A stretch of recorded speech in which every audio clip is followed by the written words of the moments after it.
What's going on, guys? Grouch here, and today we're going to be covering the first ever My Hero Academia video here on the channel. I've been wanting to make a video on the series for a while now, but it was kinda difficult trying to decide on a topic to do, seeing as how the series is still pretty new. So for today's video, I thought we would go through and explain what exactly a quirk is and the different types that there are. Let's get started. A quirk is basically a superhuman ability that can be genetically inherited by an individual in the world of Boku no Hero, and can appear anywhere from the moment a person is born to around the time they are 4 years old. Children who develop a quirk will either manifest the ability of one of their parents or will develop a brand new quirk by combining the power of both parents, assuming that they are compatible enough to fuse. This is usually a natural thing, but can sometimes be manipulated through what's known as a quirk marriage, in which mates are chosen for the sole purpose of enhancing a specific quirk that can later be inherited down a family's bloodline. One such example of this would be Shoto and his half-cold, half-hot ability. His father can produce and control fire, while his mother is able to control and produce ice.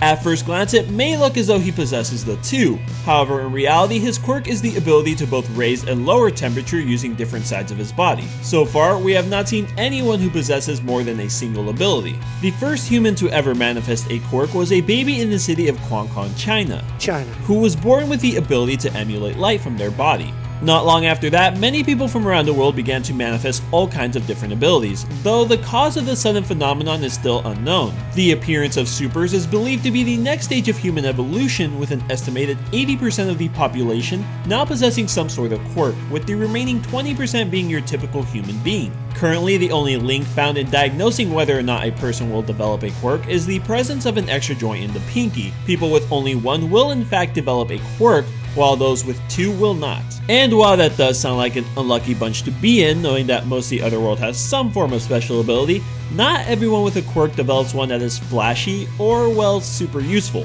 One example being Izuku's mother, who can, quote, float small objects toward her. So despite how appealing it may sound to develop a quirk, a vast majority of the population end up living a pretty normal life, with only a few actually developing their powers to become heroes. Aside from just humans, however, it is also possible for animals to possess quirks, such as Nezdu, though this seems to be a very rare thing, as so far we haven't seen any other animals displaying this ability. It is also possible for two existing quirks to merge together after birth, assuming the conditions are just right, such as the case of One For All, which is able to stockpile power and transfer to other users. There is also something known as a quirk factor, which is a term that refers to the collective traits that make up a quirk's biological mechanism. In other words, everything going on inside a user's body that allows a quirk to activate. If one quirk user were somehow to disrupt or damage another quirk user's factor, it would temporarily halt them from utilizing that ability, with a chance it may never fully recover, leaving it permanently inoperative. Now let's get on to explain the three different types of quirks that we currently know exist in the series. The first and most common type of quirk is what's known as an emitter type. These are quirks that allow a user the ability to either release substances or alter materials around them in a variety of different ways. They usually require a conscious effort to activate, with some of them needing large amounts of concentration.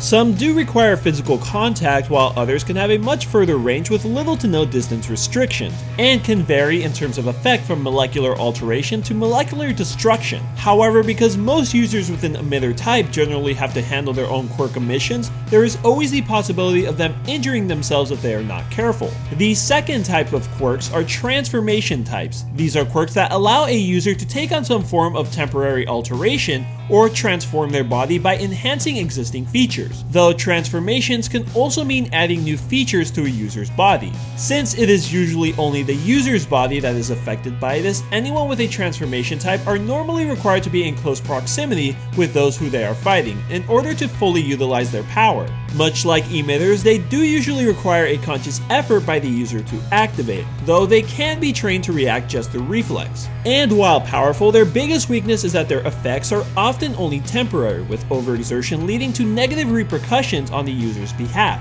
Because this type of quirk combines the activation time and mutant shape aspects of other quirk types, it is often known as a hybrid or composite, and appears to be the rarest type of all quirks. And the final type we're going to be talking about are the mutant type quirks. These specific quirks cause a user to exhibit irregular features that typically relate to their ability in some way, whether it be bodily alterations or enhancing pre-existing abilities. All in all, these quirks can have a wide variety of features and abilities and generally allow the user the greatest degree of control. And while it's not necessarily a weakness, mutant type quirks cannot be turned off, which I guess can sometimes be a bit of an inconvenience.